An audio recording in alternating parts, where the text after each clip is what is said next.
The Bayonetta 3 situation is honestly just the gift that keeps on giving. You could say I'm running into the ground. I say, hey, I'm paying for my family's Christmas with these Bayonetta 3 videos because there's obviously a very high interest in it. And plus, I was one of the first people who looked at this story and thought, I feel like there's something more to it. The whole boycott Bayonetta situation. The whole time I thought, we're not getting the full story. We're not getting the full gist of this. And who's to say that this individual, Hellena Taylor, who was originally Bayonetta in Bayonetta 1 and 2, is even telling the truth with this situation? You like to give people the benefit of the doubt. You like to assume that people are good-natured, but as you get older, you quickly learn that most people are just absolute pieces of trash, and you're probably best off to just avoid them. But we've been talking about this Bayonetta 3 situation, and I thought I was going to be done with it until something absolutely, substantial came from it. But now we have something substantial. We have a big update because some employees from Platinum Games spoke off the record and actually said what they are alleging happened with this situation. And surprise, surprise, it looks like Miss Hellena Taylor may have been a little bit of a liar. May have been a little bit of a liar with this situation. So this was initially broke by Bloomberg and Jason Schreier. He has me blocked, so we're not going to give him any love. We'll go to Andy over at Video Games Chronicle to get the latest information on this.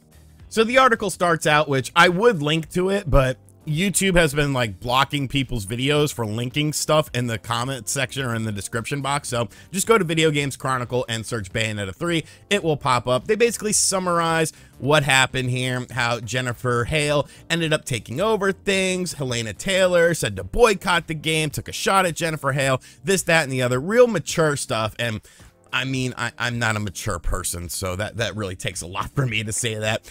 Taylor's videos have been viewed over 10 million times to date, so a lot of publicity was boiling over this. But however, sources cited in a Bloomberg report now have disputed some of the claims made by the voice actor, many of which the Video Games Chronicles can corroborate via our own sources, according to people within knowledge of the situation, as well as documentation reviewed by both Bloomberg and Video Games Chronicles. Platinum intended to rehire Taylor last summer.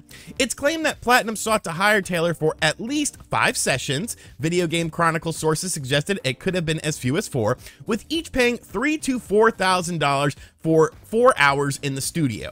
This would have brought Taylor's total fee to 15 grand, Bloomberg reports, as VGC can corroborate with our own sources. One person with knowledge of the deal claimed to VGC that this represented a significant increase on Taylor's fee for the first game. According to Bloomberg, the voice actor responded by asking for a 6-figure sum as well as some residuals on the game, a claim that Taylor strongly denies. Video Game Chronicle sources echoed this residuals claim but did not mention a requested sum. In private messages exchanged with Video Games Chronicles, Taylor suggested that she was offered more than $4,000, categorically untrue. She also labeled claims by sources that she would have earned $15,000 an absolute lie and a complete joke.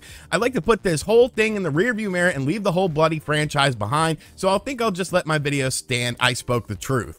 Whew. You love to see it, man. You love to see it. So basing it on this, and you have to remember, one thing that we don't know is what she was paid for Bayonetta 1 and 2. Like, we assume that it would have to be somewhat in line with this, but according to this would have been a substantial raise in what she was making as far as playing this character. And for her to ask for a 6-figure sum, I guess based on incorrect math, thinking that this franchise is worth way more than it is, that to me sounds more plausible. That to me sounds like a situation where an offer was made, a counter offer was made. Platinum didn't like the counter offer and they were just like, whatever, we're done with this situation. If there's actual documentation that's supporting this, that Bloomberg and VGC have seen, I tend to feel like that documentation is probably a little bit more accurate. Now, people question why would Hellena Taylor do this? Why would she sabotage her own career? And to that I would say, what career? She has no career in voice acting. If you look at her history of voice acting, she's been Bayonetta. That's it. She does other things for money. She does other things for work. So the whole, I can't put gas in my car that she said in her video, what does that have to do with anything? If we're to believe that you only do voice acting for video games as your major form of income and generating money for yourself, you haven't worked in 8 years. In 8 years, you have not done a single bit of work.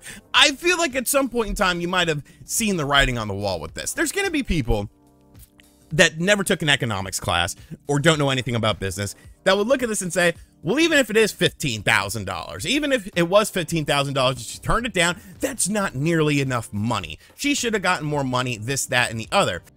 It depends. It really depends. When you look at someone like Jennifer Hale, look at her body of work. This is obviously what she does as her full-time thing. This is her passion. This is what drives her. If she's getting 15 grand a pop for doing all these different video games, working for a few hours in the studio, she's making bukus of money. She's making tons of money. It's not a sort of industry where you take on one gig and then you just stick with that one gig and that's the only gig that you do. It's something that you're constantly doing other gigs, other roles for other video games, because you're only working for a few hours at a time. You're only going into the studio for a few hours at a time. So I understand the sentiment that we romanticize this Bayonetta game and we romanticize the franchise that it's making all this money. It's not making all this money. It's not making all this money. The sales for developing a game for 5 years need to be very, very high in order for it to even break even. I don't even think Bayonetta is breaking even, to be perfectly honest with you. I think Nintendo just has this as a franchise because they want it in their catalog of games because it looks good. It's like, hey, we do other games too. You know, we have games like Bayonetta that are for a mature audience. This game is probably not very profitable, if profitable at all. So to go out there and say that this franchise is worth millions, hundreds of millions of dollars, just shows you an absolute disconnect that people have. An absolute disconnect. And this even goes into the people that worked on the game, such as Hellena Taylor. She doesn't even know what this game brings to the table. She doesn't know what this game does in terms of revenue. So you know, I don't like to stick up for companies because I'm a consumer. But if I had to pick right now, because now, like I said in my previous video, there's three sides to every story. There's the he said, the she said, meaning, you know, whatever. The person one makes a claim, person two refutes the claim, and then somewhere in the middle is the actual truth. I tend to believe that somewhere in the middle is more so on Platinum's side with this, is more so on Nintendo's side with this, especially if there's legal documentation that both Bloomberg and Video Games Chronicles have seen. But you know what's a shame about this? There's still going to be so much misinformation about this that it's going to be ridiculous. I still see people commenting on Twitter posts about this situation saying, well, the franchise is worth like $500 million. She should be getting more money. And it's like, no, you don't know what you're talking about. You have literally no idea what you're talking about. You're making an emotional reaction based on absolutely nothing, based on a sob story video that had no real context, came completely out of left field, had no sort of backing to it, no sort of proof that would showcase that this is all that she was offered, and then you immediately sympathize with this person. And one thing I want to say is I expect all of those video game people that came out in support of Hellena Taylor, all of those people who backed her and said, this is wrong, let me virtue signal. Are they going to make a response? Are they going to update their stance on this? Or are they just going to move on to the next thing that you're supposed to be upset about, you're supposed to be enraged about, when the situation itself doesn't even exist? It doesn't exist. And this is just, you know, oh man, it's amazing to me. It's amazing to me that this situation got this far. It's amazing to me that now receipts are coming out about this. There's starting to be proof that shows that this was not necessarily the case, but people just love to latch on to something and love to be outraged and angry about something, even if a situation doesn't exist, even if it's a fabricated situation, an embellished situation, even if it's a situation that doesn't deserve any press time whatsoever. But that's how humans are, man. Humans love a good story. Humans love a good drama. I mean, I do. I've been loving following this, and I've made some statements and videos that people thought, oh, that's outlandish. You can't say that. That's not how this is going to play out. She's probably right. And to all of those people, you know, I told you so. I told you so. It's a shame that video game voice actors don't get that much money in general. However, Jennifer Hale has proven that it's not about, you know, taking one project and just doing that one project and expecting to live off that project. Jennifer Hale probably makes, I'm not gonna venture to what kind of money she makes, but you look at her resume, you look at her catalog of games, how many projects she's working on all at a given time, having to go into a studio for a few hours, you know, a day, and for a couple days, and then make like 15, 20 grand. Shit, sign me up. Sign me up, video game. I'll do it for 10 grand.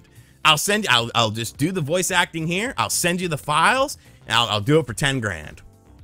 See what I'm getting at here, people? Knee-jerk reactions.